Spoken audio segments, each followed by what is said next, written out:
നമസ്കാരം.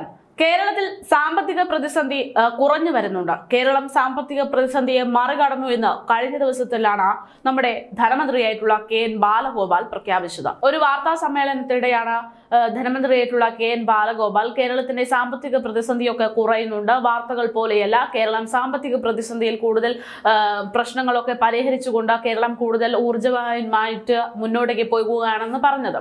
എന്നാൽ ഇതേ സർക്കാർ ഇപ്പോൾ ഇതാ നമ്മുടെ ഓണ വിപണിയിൽ സപ്ലൈകോയ്ക്ക് കൊടുക്കുന്ന തുക കേൾക്കുമ്പോൾ വീണ്ടും സാമ്പത്തിക പ്രതിസന്ധിയാണ് എന്ന് പറയുന്ന ഒരു രീതിയിലേക്ക് സർക്കാർ എത്തുന്നു എന്ന് വ്യക്തമാക്കുകയാണ്. അതായത് ഓണ വിപണിയിൽ സപ്ലൈകോയ്ക്ക് 225 കോടി രൂപ അനുവദിച്ചിരിക്കുകയാണ് ധനവകുപ്പ്.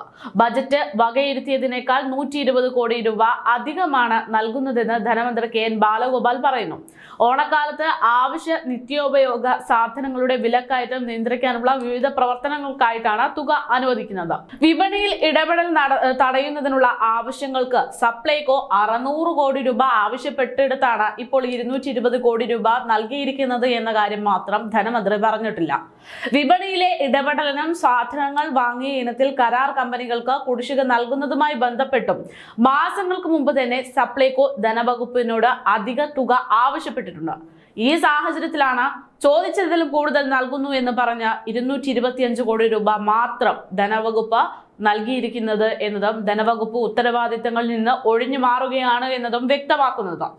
സാധനങ്ങളുടെ വില നിയന്ത്രിക്കാനും വിപണി ഇടപെടലിനുമായി 600 കോടി രൂപ ആണ് ഇവർ ആവശ്യപ്പെട്ടിരുന്നത്. നേരത്തെ 150 കോടി രൂപ അനുവദിച്ചെങ്കിലും ഇത് ഭക്ഷ്യസാധനങ്ങൾ കൃത്യമായി എത്തിക്കാൻ പോലും തികഞ്ഞിട്ടില്ല എന്നത് ഭക്ഷ്യവകുപ്പ് വ്യക്തമാക്കിയിരുന്നു. ഉത്സവകാലത്ത് വിപണിയിൽ സാധനങ്ങളുടെ വില കൂടാൻ ഇടയുണ്ട് എന്നത് നമുക്ക് സാധാരണക്കാർക്ക് പോലും അറിയുന്ന കാര്യമാണ്. അപ്പോഴും ധനവകുപ്പിനോ ഇവിടുത്തെ സർക്കാരിനോ ഈ കാര്യത്തിൽ യാതൊരു ബാധ്യതയുമില്ലാത്ത നടപടിയാണ് തുടരുന്നത്. ഇവിടെ സർക്കാരിന്റെ ഇടപെടൽ ഉണ്ടായാൽ മാത്രമേ വില വർധനവ് പിടിച്ചു നിർത്താൻ സാധിക്കുകയുള്ളൂ എന്നത് അറിഞ്ഞിട്ട് പോലും നടപടിയില്ല. ഓണത്തിന് മുന്നോടിയായി തന്നെ ബാക്കി തുക അനുവദിച്ചില്ല എങ്കിൽ സപ്ലൈകോയിലെ ഉത്സവകാല ആനുകൂല്യങ്ങൾക്കായി ഒരു ക്ഷാമം ഉണ്ടാകും എന്നത് ഉറപ്പാണ്. നിലവിൽ തന്നെ പഞ്ചസാര മുതലുള്ള ഒരു സാധനങ്ങളും സപ്ലൈകോയിൽ നിന്ന് ലഭ്യമല്ല. ഇനി അത് ഓണത്തിനും ലഭ്യമാകുമോ എന്നുള്ള യാതൊരു പ്രതീക്ഷയും വേണ്ട എന്നാണ് ജനങ്ങളോട് പറയാനുള്ളത്. നിരവധി തവണ ഈ വിഷയം ഭക്ഷ്യവകുപ്പ് ധനവകുപ്പിനെ അറിയിച്ചിട്ടുണ്ട് എന്ന് ഭക്ഷ്യവകുപ്പ് പറയുമ്പോൾ പോലും ധനവകുപ്പ് ഇതിലൊരു ന്യായവും പറയുന്നില്ല. സംസ്ഥാനത്ത് രൂക്ഷമായ ധനപ്രതിസന്ധി നിലനിൽക്കുമ്പോൾ 3700 കോടി രൂപ അതിൽ താഴെ മാത്രമാണ് കടമെടുക്കാൻ സാധിക്കുന്നത് എന്നൊക്കെ ഉണ്ടാകുന്ന സാഹചര്യത്തിലാണ് ഇപ്പോൾ വീണ്ടും ഭക്ഷ്യവകുപ്പിനെ പ്രതിസന്ധിയിലാക്കിക്കൊണ്ട് ധനവകുപ്പിന്റെ നടപടി. ധനവകുപ്പ് പ്രസ്താവന ഇറക്കുമ്പോൾ ആവശ്യത്തിൽ കൂടുതൽ പണം നൽകിയിട്ടുണ്ട് എന്ന് പറയുമ്പോൾ എന്തായാലും ചോദ്യങ്ങൾ ഭക്ഷ്യവകുപ്പിലേക്ക് പോകും. ധനവകുപ്പ് തന്നെങ്കിൽ പിന്നെ എന്തുകൊണ്ട് ഭക്ഷ്യവകുപ്പ് നടപ്പിലാക്കുന്നില്ല എന്നുള്ളൊരു ചോദ്യം. ആ ഒരു ചോദ്യം ഭക്ഷ്യവകുപ്പ് മന്ത്രിക്ക്, അതായത് അനിലിനെ വല്ലാതെ ബുദ്ധിമുട്ടിക്കാനുള്ള സാഹചര്യം ഉണ്ടാകുന്നുണ്ട്. ഇതൊക്കെ സഖാക്കന്മാർ തമ്മിലുള്ള, അതായത് ധനവകുപ്പ് മന്ത്രിയും ഭക്ഷ്യവകുപ്പ് മന്ത്രിയും തമ്മിലുള്ള തമ്മിലടിക്ക് ഈ സാഹചര്യം ഒരുക്കും എന്ന കാര്യത്തിൽ യാതൊരു സംശയവും വേണ്ട. എന്തായാലും സഖാക്കന്മാർ തമ്മിൽ അങ്ങോട്ടും ഇങ്ങോട്ടും ഉത്തരവാദിത്തങ്ങളിൽ നിന്ന് ഒളിച്ചോടുകയാണ്.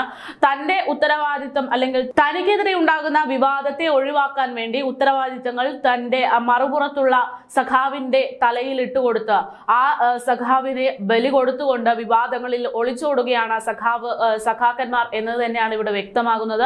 അത് മാത്രവുമല്ല, ധനമന്ത്രി ഭക്ഷ്യവകുപ്പ് മന്ത്രി എന്നൊക്കെ പറയുമ്പോൾ ഈ ഒരു മന്ത്രിസ്ഥാനത്തിരുന്ന് ചെയ്യേണ്ടുന്ന കാര്യങ്ങൾ പലരും ചെയ്യുന്നില്ല എന്നതും ഇവിടെ ഏറ്റവും കൂടുതൽ ശ്രദ്ധേയമാകുകയാണ്. എന്തായാലും ഇതൊക്കെ ഓണക്കാലത്ത് സാധാരണക്കാരായ ജനങ്ങളെയാണ് ബാധിക്കുക എന്നതും ഓർക്കേണ്ടിയിരിക്കുന്നു.